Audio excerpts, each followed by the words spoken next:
Donc, on va vous présenter finalement, c'est la suite du projet qu'on avait déjà justement présenté il y a 2 ans au précédent colloque. Donc, c'est la suite de ce projet-là. Donc, c'est aussi un peu un fil conducteur des colloques Perl.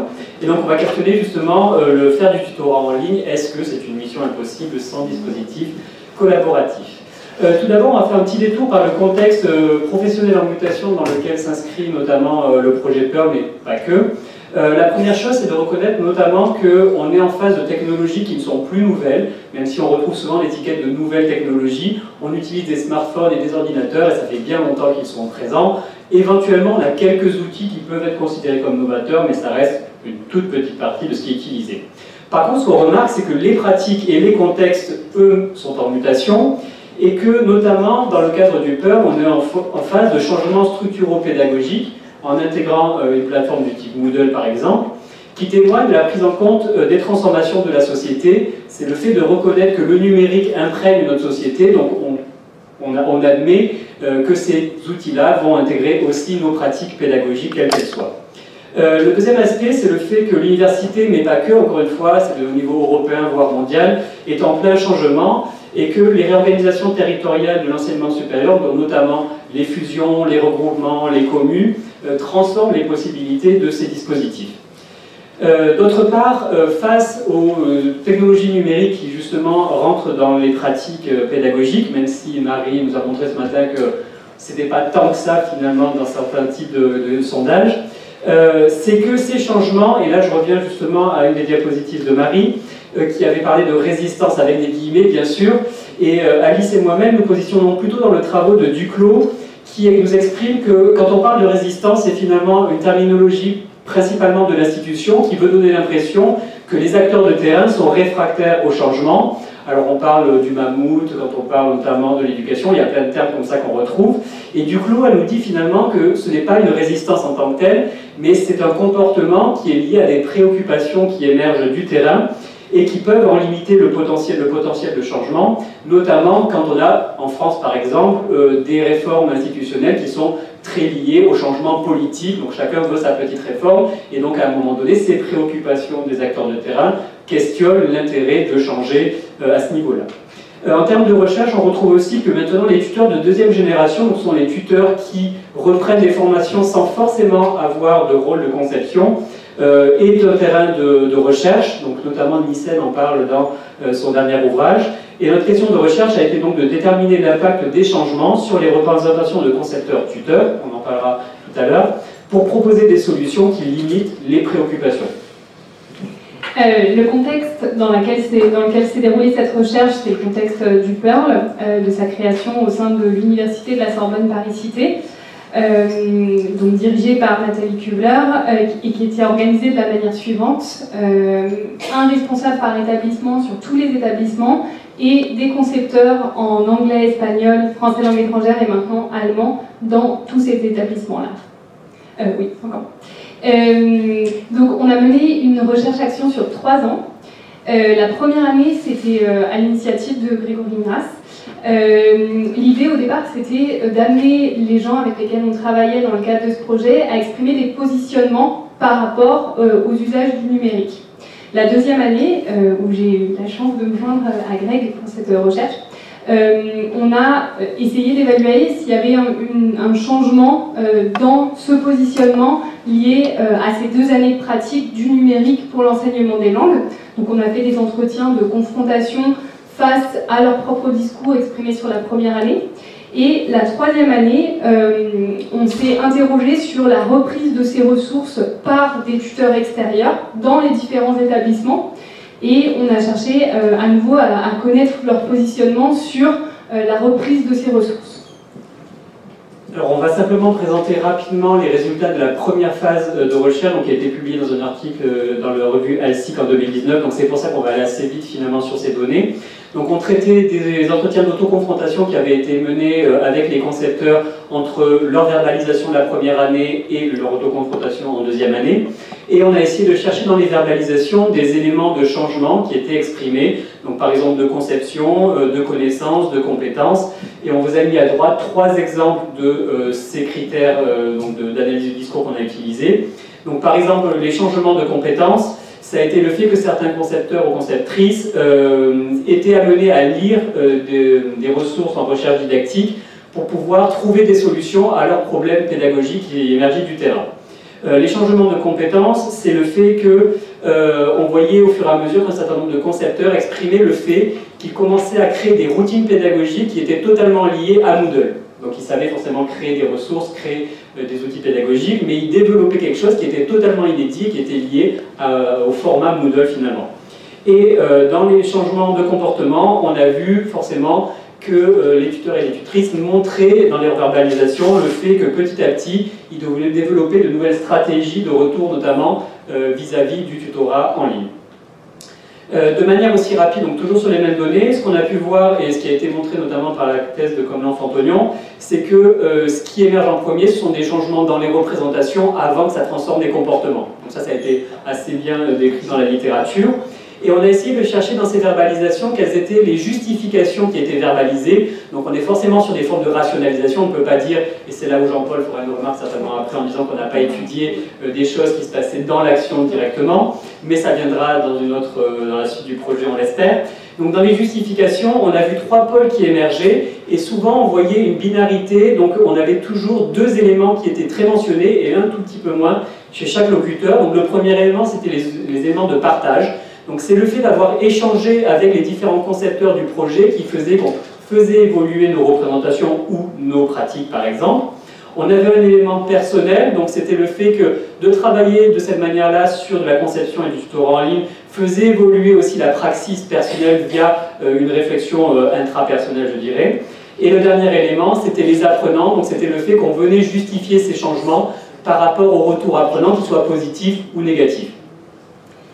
Donc, sur la 3e année, les ressources étaient là, elles existaient, elles étaient en circulation et elles étaient reprises par des personnes qui ne faisaient pas partie de ce dispositif initial qu'on avait interrogé sur les 2 premières années. Donc, notre problématique visait à déterminer l'impact du tutorat sur les postures enseignantes dans des dispositifs qui étaient majoritairement non accompagnés. Donc on va vous présenter sommairement les participants de l'enquête de cette 3e année. Il s'agit de 5 locuteurs pour lesquels on a listé une série de critères qui nous semblaient importants pour comprendre les verbalisations lors des entretiens. Alors il s'agit en partie de tuteurs qui ont fait uniquement du tutorat, qui n'ont pas conçu et qui n'avaient pas du tout la main sur la transformation des ressources qu'ils prenaient en main. Et pour 2 personnes, des tuteurs qui avaient pour partie une casquette de concepteur, ou qui l'avaient eu par le passé.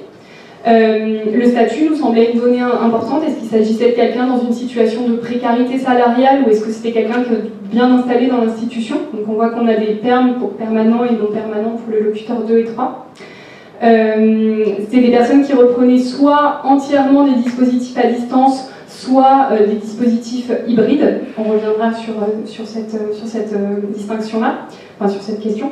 Et on a tenté de résumer le positionnement initial plutôt pro outils du numérique ou plutôt contre outils du numérique. Donc on a des positionnements très favorables pour le locuteur 5, relativement favorables pour le locuteur 4 et 1, et plutôt contre pour les locuteurs 2 et 3. On a enfin un dernier critère qui était celui du choix. Est-ce que les personnes qui ont dû tutorer avaient choisi de s'orienter vers des outils en ligne, ou est-ce qu'elles ont dû le faire parce que l'institution les a obligées à le faire? Donc ici on a 3 non et 2 oui. Et donc à partir de ces entretiens qui ont été menés sur les différents locuteurs, on a essayé de rechercher est-ce qu'il y avait des variables qui jouaient sur, en tout cas encore une fois, des formes de verbalisation liées à des préoccupations. Et donc on a retenu 2 variables par rapport à cette analyse des différents entretiens. Donc ça a été est-ce que le fait de faire soit du tutorat, soit en hybride, soit totalement à distance en ligne, était un choix ou est-ce que c'était imposé? Donc ce qu'on peut voir par exemple à gauche, donc sur le locuteur 5, c'est que finalement, cette personne-là exprime le fait de se tourner vers des pratiques numériques 100% à distance ou hybride, c'était un choix personnel, et le fait de voir directement que le fait de faire du tutorat en ligne permettait de faire un suivi plus personnalisé, et que finalement, elle reconnaissait totalement que le présentiel a bien sûr un intérêt, mais que l'enseignement bilingue en a autant et permet de faire d'autres choses. Donc c'était une forme aussi de reconnaissance, de développement en tout cas de ces pratiques pédagogiques. De l'autre côté, on a une forme, enfin les deux personnes, les deux locuteurs pour qui ça n'avait pas été un choix direct en tout cas de faire du tutorat en ligne, expriment le fait, alors d'une part d'avoir un sentiment d'être une sorte de machine à corriger ou à faire du tutorat, et de l'autre partie qu'il fallait bien que quelqu'un le fasse, et donc elle s'est lancée dans le projet, alors pas forcément de manière imposée, mais le fait que, voilà, il fallait faire ce tutorat-là, donc elle s'est lancée. On verra un tout petit peu après, dans 2 diapositives, que c'est beaucoup plus complexe et beaucoup moins manichéen que ça, donc est-ce que c'est totalement positif quand c'est un choix ou totalement négatif quand c'est imposé, et ça va être justement une mise en perspective que fera Alice. Alors, la seconde variable concernait le statut de la personne qui reprenait ses ressources. Est-ce qu'elle était uniquement tuteur ou uniquement conceptrice? Et on s'est rendu compte que les personnes qui étaient dans un positionnement uniquement de tuteur ont eu beaucoup plus de mal à s'identifier à ce nouveau rôle, et que c'est des personnes qui ont verbalisé un positionnement très compliqué de délégitimation de leur rôle traditionnel et qui ont eu du mal à se repositionner. Donc Grégory évoquait tout à l'heure cette expression de machine à corriger qui revient pour 2 locuteurs, qui nous a semblé très forte, elle nous a beaucoup frappé, mais aussi cette verbalisation du locuteur 2, l'impression de ne pas servir à grand chose. Et pour le locuteur 3, un espèce de constat de semi-échec en termes de développement professionnel, puisque un retour en arrière vis-à-vis du cours hybride. A l'inverse, les locuteurs chez lesquels on a retrouvé des verbalisations beaucoup plus positives avaient une marge de conception par rapport à ces ressources-là. Donc aussi bien au niveau de la scénarisation, ici, comme au niveau de la projection de ce qu'on pourrait faire en plus avec ces ressources, comment on pourrait les utiliser autrement, comment on pourrait venir enrichir la présence, donc une vraie reconfiguration du rôle de l'enseignant. On a retrouvé des formes de verbalisation en miroir qui nous ont semblé assez intrigantes autour de 2 thématiques principales qu'on vous présente ici. La première thématique, c'est l'intérêt de pouvoir faire du tutorat en termes professionnels, et on a une double verbalisation en miroir avec des éléments positifs qui se retrouvent du locuteur 1 jusqu'au locuteur 5 et des verbalisations négatives. En ce qui concerne les verbalisations positives, les individus qu'on a interrogés signalaient le fait qu'au final, ce en quoi c'est intéressant, c'est que c'est vécu comme un allègement du travail. Voilà. Le fait de ne pas avoir du présentiel, c'est vécu comme le fait de pouvoir organiser son temps, etc. Mais à l'inverse, on a eu énormément de verbalisations négatives vis-à-vis des conséquences sur leur propre carrière. Donc pour le locuteur 2 et le locuteur 4, on a cette expression machine à corriger. Le manque d'utilité de l'enseignant pendant la séance. Donc voilà, on a cette double verbalisation. On a une deuxième verbalisation en miroir qui nous a beaucoup frappé à la transcription des entretiens qu'on a pu effectuer. C'est celle de la référence à l'étudiant. D'un côté, il semblerait que l'usage de ce tutorat permette une personnalisation de l'enseignement que ne permet pas le présentiel, qui me semblait évidente en tant que personne qui s'investissait dans la conception de ressources en ligne, mais que cette verbalisation allait avec une verbalisation négative en miroir qui signifiait que, en fait, ces ressources-là font face à un manque de participation important de la part des apprenants. Et on s'est interrogé, et on pourrait s'interroger ensuite dans la discussion, sur le fait que les enseignants qui avaient du mal à reconfigurer leur statut, qui avaient du mal à voir à quoi ressemblait un cours à distance et un cours hybride, a fortiori, avaient ensuite du mal à transmettre cette organisation et l'intérêt de cette organisation à leurs propres étudiants. Alors en termes de conclusion temporaire sur ces 2 phases du projet, et en fait on s'est retrouvé avec Alice, la deuxième partie du projet a été faite de manière très empirique, on a pris des données, mais c'est vrai qu'on n'avait pas vraiment d'hypothèse, et c'est à travers les analyses qu'il y a quelque chose qui émergeait, notamment sur la comparaison donc, entre les concepteurs-tuteurs de la phase initiale du projet, donc qui était dans quelque chose, un petit peu dans une forme de communauté de pratique, alors que dans le deuxième, on était sur une forme d'éclatement parce que c'était une reprise des formations dans les différents établissements. Donc ce qu'on voyait en tout cas de manière transversale, c'est qu'à chaque fois la vision des étudiants est toujours mentionnée pour justifier un degré d'adhésion au projet, que ce soit positif, de manière positive ou de manière négative. Alors bien sûr, encore une fois, on est sur des verbalisations, donc il y a une part certainement de rationalisation, en s'appuyant sur les propos de l'étudiant pour faire passer aussi son propre message.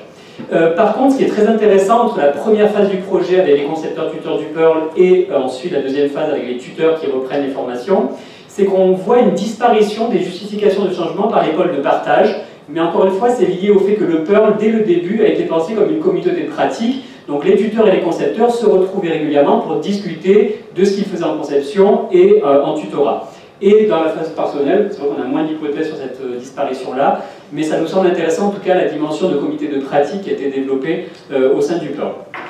Ensuite, un troisième élément qui est intéressant qui est apparu, c'est que les positions sur l'hybride sont plus négatives que celles sur le 100% à distance, et ce qu'on voit en tout cas dans les verbalisations, ce qu'on peut penser en termes d'hypothèse, c'est que l'hybride est finalement assez proche en termes de médium par rapport au présentiel, et donc les enseignants arrivent à faire plus facilement un parallèle, à comparer en fait le présentiel avec l'hybride, alors que pour ce qui est verbalisé, le 100% à distance est perçu comme quelque chose de totalement différent, donc qui est incomparable avec le 100% présentiel. Ce qu'on voit encore une fois, de la manière, alors là c'est à l'inverse de ce qu'on a vu tout à l'heure, c'est que dans la deuxième phase du projet, on voit plus de changements dans les pratiques, parce qu'en fait les tuteurs étaient pris, on les a lancés directement dans une pratique pédagogique, donc ils devaient s'adapter par rapport à ces pratiques-là. Par contre, on a vu beaucoup moins de changements dans les conceptions, donc ceux qui avaient majoritairement un point de vue positif ont gardé un point de vue positif, ceux qui avaient un point de vue beaucoup plus contrasté ont gardé un point de vue plus contrasté. Et finalement, ce qu'on voit de manière générale, et c'est ce qu'a dit aussi Marie ce matin, c'est qu'on travaille avec du vivant et des individus vivants, donc on trouve toujours des stratégies compensatoires, même quand on a un avis plutôt négatif, donc des formes d'affordance. Donc ceux qui avaient plutôt des visions négatives sur le numérique, quand même, voient que le tutorat 100% à distance ou en hybride permet à la fois une forme de rentabilisation, c'est-à-dire qu'ils permettent de plus individualiser de manière moins chronophage pour eux que ce qu'on peut avoir dans le présentiel. Et ça peut être vu aussi comme une forme de source d'économie pour l'institution de ce qui a été exprimé. Alors pour terminer, une série de perspectives. La première perspective, qui était une perspective sur laquelle on avait conclu les 2 premières années de recherche, c'était le fait qu'il y a une nécessité de prise en compte des représentations, encore plus quand elles sont a priori négatives sur ces outils-là, si on veut pouvoir les utiliser. La deuxième, c'est qu'il semblerait que le tutorat ne puisse pas être fonctionnel sans une forme de conception, de liberté dans la conception, de possibilité de concevoir, et donc que ça nécessite un accompagnement. La troisième chose, c'est que pour avoir une prise en compte de ces représentations, cet accompagnement devrait passer par des formes de réflexivité.